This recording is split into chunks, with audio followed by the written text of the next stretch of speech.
آوازای راسد و رفیقا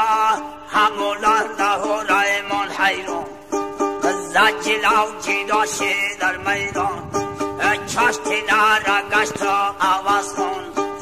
گشت راسد و باری در بر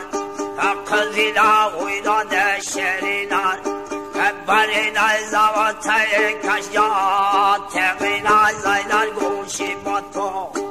چای نکی نیزا شای گذر را نوکی نیزای آواز کن مانندی چراغا کی آسمون شد راستی شیجی و ای برمار عقل آمد روی پار همچنان زمان محیا نیزای آواسی تلقون تلقون تقی نیزا پری در آسمون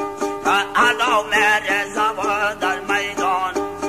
رپک نم بزن دشمن شوندی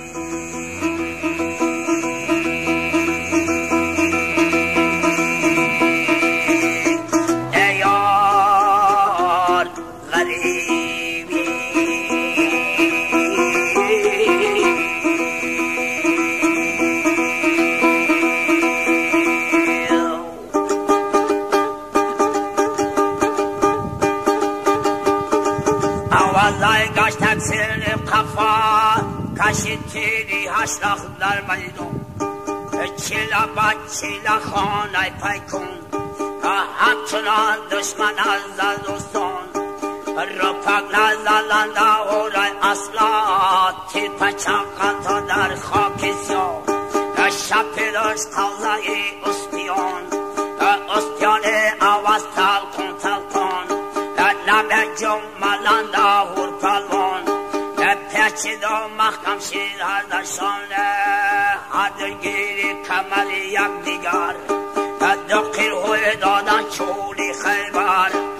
گوش به گوش دقیری به زبان